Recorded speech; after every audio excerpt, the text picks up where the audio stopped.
Hello everyone, मैं शुभा शर्मा स्वागत करती हूँ आप सभी लोगों का आपके अपने चैनल जीएस बाय शुभा में। तो कैसे हैं आप सभी लोग? मैं आशा करती हूँ आप सब लोग बहुत अच्छे होंगे, एकदम स्वस्थ होंगे। चलिए आज की अपनी हमारी पॉलिटी की जो क्लास है, जिसको हम क्विक रिवीजन वाली क्लास बोलते हैं, उस पर आते हैं। सो आप लोगों को पता ही है जो हमारा टॉपिक चल रहा है, इसमें कौन सा टॉपिक हम कवर कर रहे हैं, मतलब कि प्रेसिडेंट और राष्ट्र, जिसको हम राष्ट्रपति भी बोलते हैं। तो हमने इसमें मैंने ये बोला था कि जो क्विक रिवीजन वाली क्लास होगी, इसमें हम पहले राष्ट्रपति से संबंधित जितने भी आर्टिकल्स हैं, राष्ट्रपति जो हमारे प्रेसिडेंट्स हैं, उनसे रिलेटेड, उनसे संबंधित जितने भी आर्टिकल्स हैं, उन आर्टिकल्स के बारे में पढ़ेंगे, ठीक है, जो एग्ज़ाम में पूछे जाते हैं। और उसके अलावा जब से हमारा देश आज़ाद हुआ है, जब से हमारे देश का खुद का संविधान बना है, तब से लेकर एट प्रेजेंट यानी अब तक हमारे देश में कितने राष्ट्रपति बन चुके हैं, कौन से राष्ट्रपति कौन सी ईयर में बने थे, वो पढ़ेंगे, क्योंकि वहाँ से भी क्वेश्चन पूछा जाता है। डिटेल में अगर पढ़ना है तो आपको बिल्कुल, तो आप जो पीडीएफ वाली क्लासेस चल रही हैं, मतलब जिसमें बोर्ड पे नहीं पढ़ाया जाता, पीडीएफ वाली फॉर्म में पढ़ाया जाता है, तो आप वो वाली क्लास भी ज्वाइन कर सकते हैं, ठीक है। चलिए अब जो हमने कल पढ़ लिया था उसकी बात करते हैं। कल जो हमने पढ़ा था, कल हमने आर्टिकल 72 तक कवर कर लिया था। कहाँ तक? आर्टिकल 72 तक कवर कर लिया था। तो जो हमारा आर्टिकल 72 है वो किस बारे में बताता है या उसकी विषय वस्तु क्या है? तो आर्टिकल 72 बताता है कि जो राष्ट्रपति हैं उनको क्षमादान देने का अधिकार है। मतलब किसी को भी, कोई भी व्यक्ति है, किसी को फांसी की सज़ा मिली है तो उसको उस फांसी की सज़ा को उम्र कैद में बदल सकते हैं, या फिर उसको मतलब उसको क्षमा भी कर सकते हैं। किसी की सज़ा 10 साल है, उसको घटाकर 5 साल कर सकते हैं। तो ये सब अधिकार किसको प्राप्त है? ये सब अधिकार हमारे राष्ट्रपति को प्राप्त है। और जो कि कौन से आर्टिकल के तहत आती है ये चीज़? तो ये आर्टिकल 72 के तहत आती है। अब जो हम पढ़ने वाले हैं, 72 के बाद हमारा कौन सा आर्टिकल आएगा? वो आएगा हमारा आर्टिकल 74। तो अब आर्टिकल 74 से स्टार्ट करेंगे। ओके, चलिए। तो हमारा आता है अनुच्छेद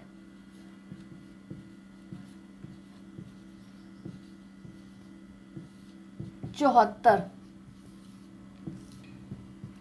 आर्टिकल 74। तो गाइस हमारा आर्टिकल 74 हमको क्या जानकारी देता है कि जो मंत्रिपरिषद है, तो मंत्रिपरिषद का राष्ट्रपति के परामर्श एवं मंत्रिपरिषद का राष्ट्रपति को परामर्श एवं सहयोग प्रदान करना। मतलब जो मंत्रिपरिषद है, मंत्रिपरिषद का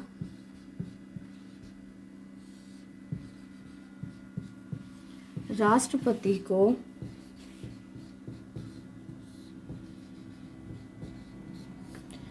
मंत्रिपरिषद में कौन आते हैं? हमारे प्रधानमंत्री, और साथ में उनके जो मतलब कैबिनेट आती है ना सारी, तो वो आती है।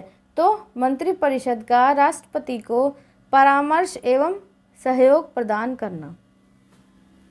परामर्श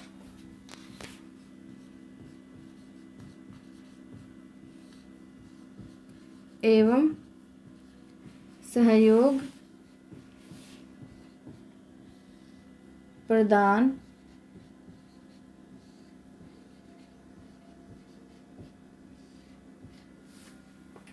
हम कह सकते हैं कि जो हमारा आर्टिकल 74 है, अनुच्छेद 74 है, वो क्या बताता है, उसकी विषय वस्तु क्या है कि जो मंत्रिपरिषद होती है, मंत्रिपरिषद में प्रधानमंत्री आ गए और उनके जो साथी मंत्री हैं, मतलब पूरी जो उनकी कैबिनेट है वो आ गई। तो वो क्या करते हैं? वो राष्ट्रपति को परामर्श और सहयोग प्रदान करते हैं। मतलब किसी भी बात पर, कोई भी ऐसी चर्चा है तो उस पर वो क्या, मंत्रिपरिषद राष्ट्रपति को क्या करते हैं? परामर्श देते हैं और उनको अपना सपोर्ट देते हैं, मतलब सहयोग प्रदान करते हैं। तो ये हमारे कौन से आर्टिकल के तहत आता है? आर्टिकल 74 के तहत आता है। वैसे तो हमारा आर्टिकल 74 किसके अंदर आएगा? हमारा जो प्रधानमंत्री है उस चीज़ में आएगा। लेकिन यहाँ मैं आपको वो आर्टिकल बता रही हूँ जो आर्टिकल राष्ट्रपति से संबंधित है। किससे?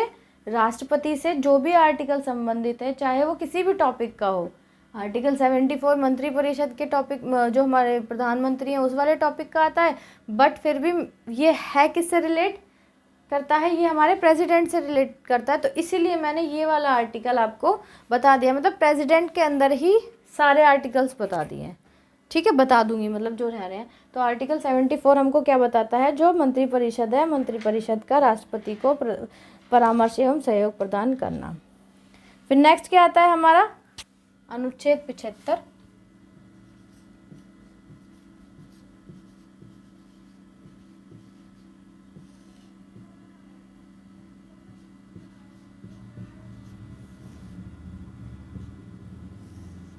हमारा जो आर्टिकल है, जो हमारा अनुच्छेद है, अनुच्छेद 75। तो अनुच्छेद 75 क्या बताता है, मंत्रियों से संबंधित अन्य प्रावधान, जो मंत्री हैं तो मंत्रियों से संबंधित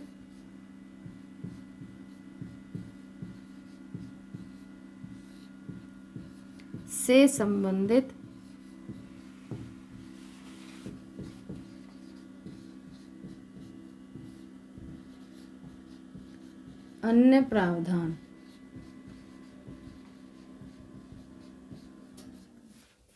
क्या है, जो मंत्री हैं उनसे संबंधित जो अन्य प्रावधान है, अन्य प्रावधान कैसे कैसे, क्या क्या, जैसे नियुक्ति, कार्यकाल, वेतन इत्यादि। जैसे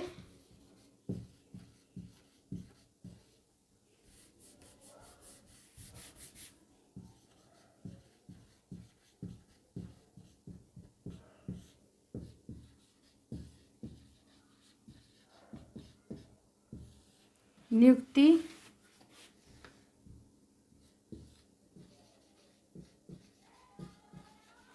कार्यकाल,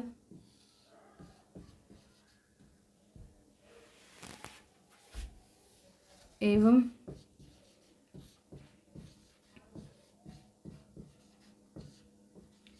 वेतन इत्यादि।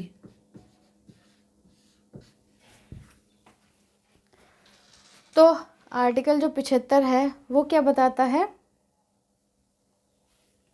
वो बताता है जो मंत्री हैं, क्या है, जो मंत्री हैं, मंत्रियों से संबंधित जो अन्य प्रावधान, जो और प्रावधान होते हैं, मतलब नियुक्ति, मंत्रियों की नियुक्ति, उनका कार्यकाल, उनके वेतन, ये सब। तो मंत्रियों की नियुक्ति तो राष्ट्रपति करते हैं, किसके परामर्श पर करते हैं, प्रधानमंत्री के परामर्श पर करते हैं। मतलब जो प्रधानमंत्री होते हैं वो बताते हैं कि इसको ये मंत्री पद मिलना चाहिए, इस एमपी को ये मंत्री पद मिलना चाहिए, मतलब मैं जो मेंबर ऑफ पार्लियामेंट है उनको ये मंत्री पद मिलना चाहिए। तो नियुक्ति कौन करते हैं, राष्ट्रपति करते हैं, लेकिन प्रधानमंत्री की सलाह पर ही करते हैं। उनका कार्यकाल या उनका वेतन वगैरह, तो ये सब किससे संबंधित है, ये सब आर्टिकल 75 से संबंधित है, या अनुच्छेद 75 से संबंधित है। तो आई होप इतनी बात आपको क्लियर हो गई होगी। चलिए अब अगला आता है हमारा अनुच्छेद 76।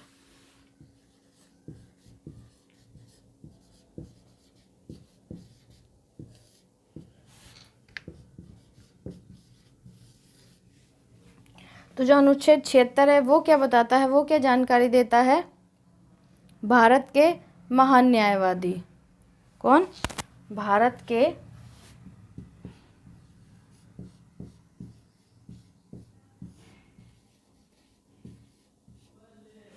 महान न्यायवादी।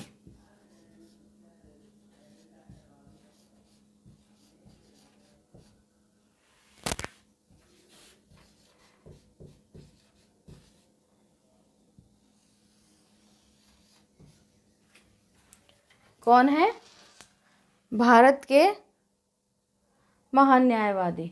तो ये कौन से आर्टिकल में आते हैं, हमारे आर्टिकल 76 में आते हैं। कौन आते हैं हमारे आर्टिकल 76 में, भारत के महान न्यायवादी। ठीक है, हम कह सकते हैं कि आर्टिकल जो 76 है वो हमको किस बात की जानकारी देता है, भारत के महान न्यायवादी के बारे में हमको जानकारी देता है। ठीक है, चलिए फिर नेक्स्ट आता है हमारा आर्टिकल 77, अनुच्छेद 77।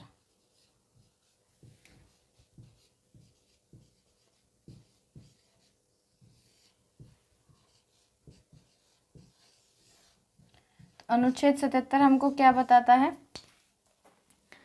अनुच्छेद 77 बताता है भारत सरकार द्वारा कार्यवाही का संचालन। क्या बताता है? भारत सरकार द्वारा कार्यवाही का संचालन। भारत सरकार द्वारा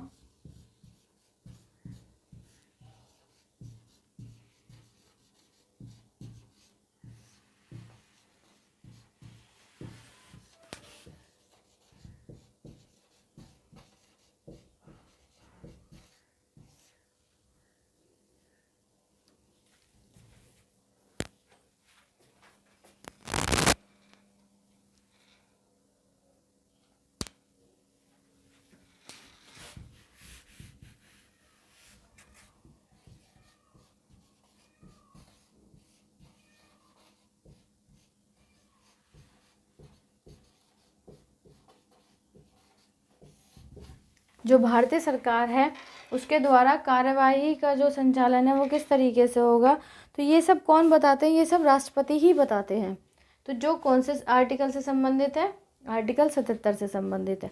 मतलब ये सब राष्ट्रपति से संबंधित आर्टिकल हैं, तो इसलिए ये आपको सारे आर्टिकल कराए जा रहे हैं। तो भारत सरकार द्वारा कार्यवाही का संचालन हमारे कौन से आर्टिकल से संबंधित है? आर्टिकल 77 से संबंधित है। तो भारत सरकार द्वारा जो कार्यवाही का संचालन होता है, तो ये सब कौन बताता है? कौन इस सब चीज़ें के जो मतलब करती तो भारत सरकार ही है, लेकिन सब चीज़ें के बारे में कौन बताते हैं, कौन कहते हैं? जो भारत के राष्ट्रपति हैं वो बताते हैं। ठीक है, चलिए नेक्स्ट हमारा आर्टिकल 78 आएगा। अनुच्छेद 78 वो क्या हमको जानकारी देता है, इसके बारे में करते हैं।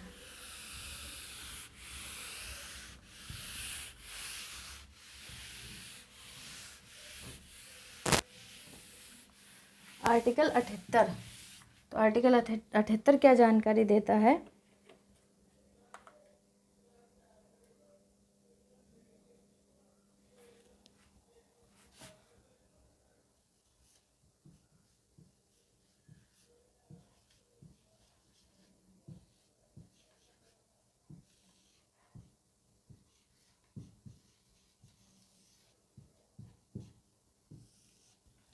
अनुच्छेद 78 क्या बताता है? अनुच्छेद 78 बताता है जो राष्ट्रपति हैं, राष्ट्रपति को सूचना प्रदान करने से संबंधित, क्या? राष्ट्रपति को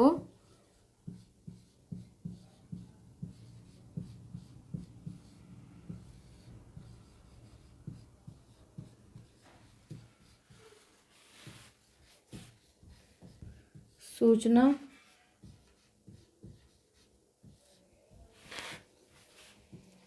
करने से संबंधित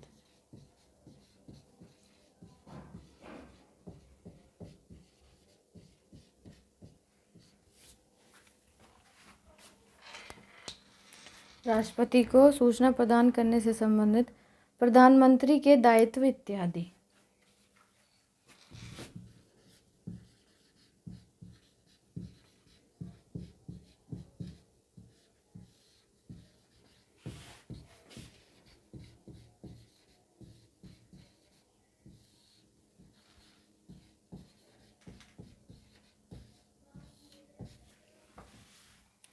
जो हमारे राष्ट्रपति हैं, मतलब उनके प्रति प्रधानमंत्री के क्या दायित्व हैं? जो भारत के कौन है?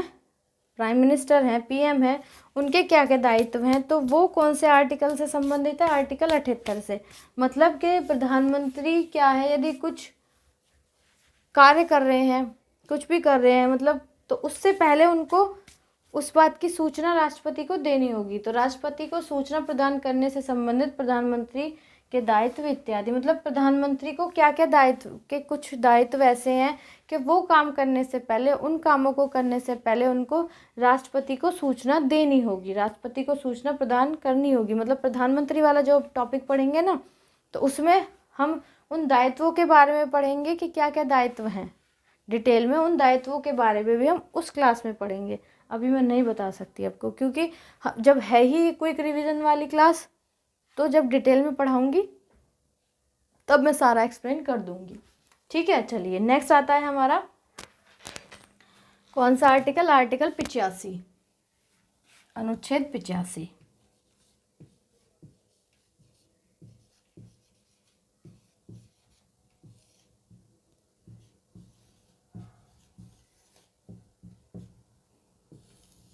तो अनुच्छेद 85 हमारा क्या कहता है? संसद के सत्र सत्रावसान तथा भंग करना।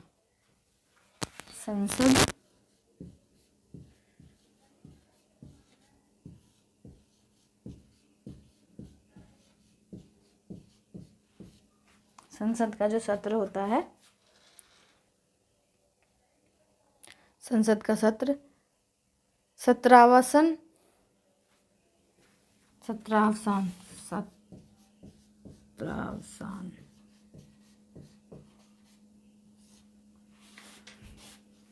तथा भंग करना। अब ये 85 में, अब ये क्या आ गई? संसद आ गई है ना। जब संसद वाला टॉपिक आएगा तो 85 वगैरह, तो संसद वाले टॉपिक के अंदर जो राष्ट्रपति के से संबंधित जो अनुच्छेद हैं वो हम यहाँ पढ़ रहे हैं, वो यहाँ कर रहे हैं। तो आर्टिकल जो 85 है, आर्टिकल 85 है, वो क्या है? संसद से सत्र, जो संसद के सत्र होते हैं, संसद के सत्र सत्रावसान तथा भंग करना। मतलब जो संसद के सत्र वगैरह होते हैं वो राष्ट्रपति किस तरीके से लेते हैं, या जो सत्रावसान है या जो संसद है उसको भंग किस तरीके से कर सकते हैं, क्या क्या है। तो वो ये सब चीज़ें हमारे कौन से आर्टिकल में हमको बताई गई हैं या कौन से आर्टिकल से संबंधित है? आर्टिकल 85 से ये संबंधित है। ठीक है, चलिए फिर हमारा आर्टिकल 85 के बाद आता है हमारा आर्टिकल 1111 या अनुच्छेद 111।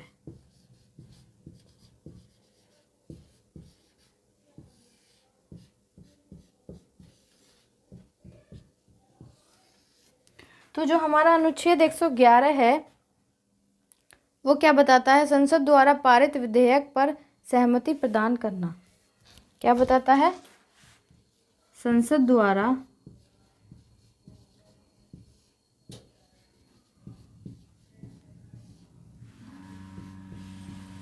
पारित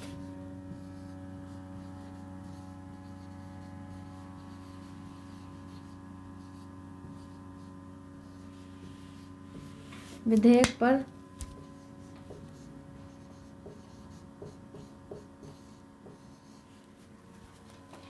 सहमति प्रदान करना।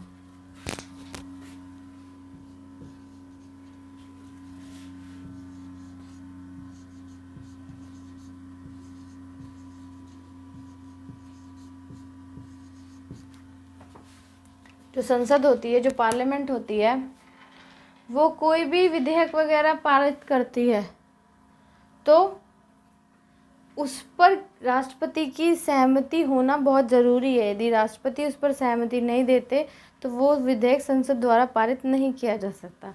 तो वो भी हम जब पार्लियामेंट में पढ़ेंगे, पार्लियामेंट तो आपका हो गया है, तो पार्लियामेंट में तो मैंने आपको बता ही दिया है।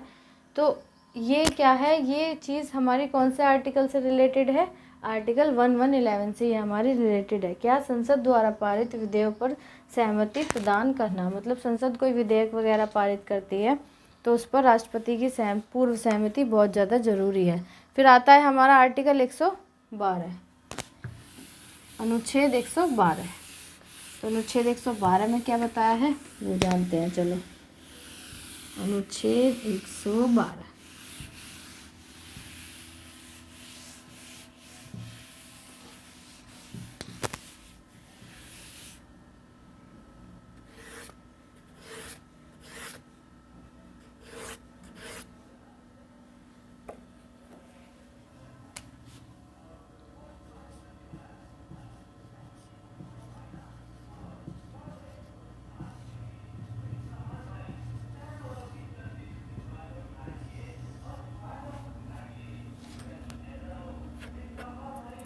अनुच्छेद 112 क्या बताता है? संघीय बजट, वार्षिक वित्तीय विवरण जो होता है, जो संघीय बजट होता है, जो केंद्र द्वारा बजट दिया जाता है, वो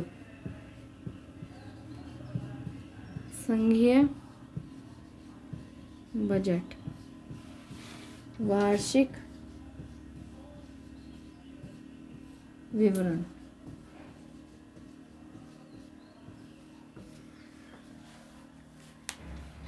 जो हर साल बजट आता है ना, तो उससे संबंधित जो उसमें जो राष्ट्रपति से संबंधित जो बातें हैं, संघीय बजट के अंदर राष्ट्रपति से संबंधित जो बातें हैं वो हमको कौन से आर्टिकल के थ्रू पता चलती हैं? अनुच्छेद 112। तो संघीय बजट, जो केंद्र द्वारा जो बजट, सालाना बजट होता है वो, तो संघीय बजट जिसमें पूरा वर्ष का विवरण होता है, तो वो हमको कौन से आर्टिकल बताता है? आर्टिकल 112 या अनुच्छेद 112 हमको इस बात की जानकारी देता है। ठीक है, चलिए नेक्स्ट आता है हमारा आर्टिकल 123।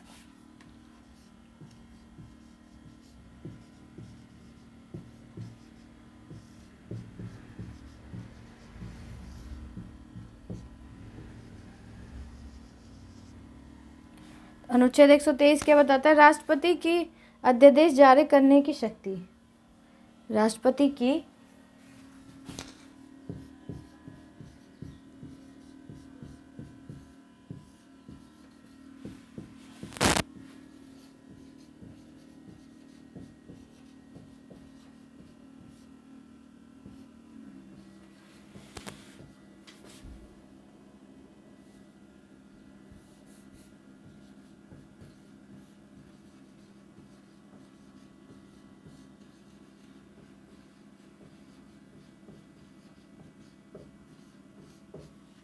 जो राष्ट्रपति होते हैं, जो प्रेसिडेंट होते हैं, तो राष्ट्रपति की अध्यादेश जारी करने की क्या क्या शक्तियाँ होती हैं, किन किन पावर्स के थ्रू वो अध्यादेश, कोई भी अध्यादेश को जारी कर सकते हैं। तो इस बात की जानकारी हमको कौन से आर्टिकल से मिलती है? इस बात की जानकारी हमको आर्टिकल 123 यानी कि आर्टिकल 123 से मिलती है। ठीक है, चलिए फिर हमारा लास्ट आता है हमारे प्रेसिडेंट जो टॉपिक है उसके अंदर आर्टिकल 143, अनुच्छेद 143, 143। तो लास्ट आर्टिकल क्या है, जो क्या बताता है? राष्ट्रपति की सर्वोच्च न्यायालय से सलाह लेने की शक्ति। राष्ट्रपति की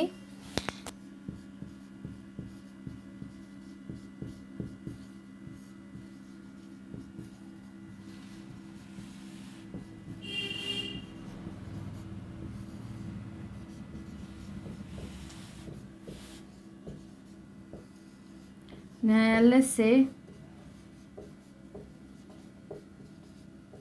सलाह लेने की शक्ति।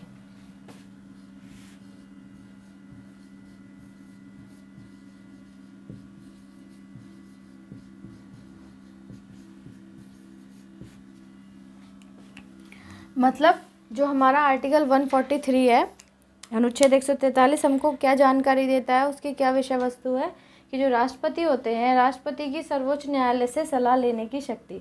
यदि कोई कंडीशन ऐसी आती है, उनको जो हमारे सर्वोच्च न्यायालय है, जो सुप्रीम कोर्ट है, उससे एडवाइस लेनी है, उससे एडवाइस लेने की ज़रूरत है, तो इस आर्टिकल के थ्रू वो क्या सर्वोच्च न्यायालय द्वारा सलाह ले सकते हैं। बट वो बाउंड नहीं है, जो सर्वोच्च न्यायालय उनको सलाह दे, जो एडवाइस दे, वो उसको माने या ना माने, वो उनकी मर्जी है। लेकिन हम कह सकते हैं कि जो राष्ट्रपति को सर्वोच्च न्यायालय द्वारा जो सलाह लेने की जो शक्ति प्रदान की जाती है, कौन से आर्टिकल के थ्रू है? वो आर्टिकल 143। ठीक है, तो इसी के साथ ही हमारा जो ये आर्टिकल्स हैं प्रेसिडेंट के अंदर, ये कंप्लीट होते हैं। अब कल हम क्या करेंगे? कल हम पढ़ेंगे जो हमारे first to present, at present में जो हमारे प्रेसिडेंट हैं, तब से लेकर अब तक कौन से बने हैं, कौन से ईयर में कौन से बने हैं, उनके बारे में पढ़ेंगे। ठीक है, 1 क्लास में हो, 2 क्लास में हो, जितने में भी हो, कोई इशू नहीं है। फिर उसके बाद देखते हैं प्रधानमंत्री या जो भी टॉपिक स्टार्ट करें, धीरे धीरे वो पढ़ते चले जाएंगे। ठीक है, तो आज की क्लास इतनी ही है। तो आज की क्लास आपको कैसी लगी है, प्लीज़ आप कमेंट में ज़रूर बताइएगा। अगर अच्छी लगी है तो प्लीज़ क्लास को लाइक ज़रूर कीजिएगा और बच्चों तक भी शेयर कीजिएगा, ताकि और लोग भी चैनल से जुड़ सकें और डिटेल में जीएस पढ़ सकें। अगर आप इस चैनल पर नए हैं, पहली बार आए हैं, तो प्लीज़ चैनल को सब्सक्राइब ज़रूर कीजिएगा, वीडियो को लाइक भी कीजिएगा और बेल आइकन को प्रेस कीजिएगा, ताकि जब मैं वीडियो अपलोड करूं तो आप लोगों तक नोटिफिकेशन आए और आप लोग अपनी पढ़ाई को कंटिन्यू कर सकें। ठीक है गाइज़, सो आज के लिए इतना ही है। अब मिलते हैं कल की क्लास में, तब तक के लिए थैंक यू वेरी मच।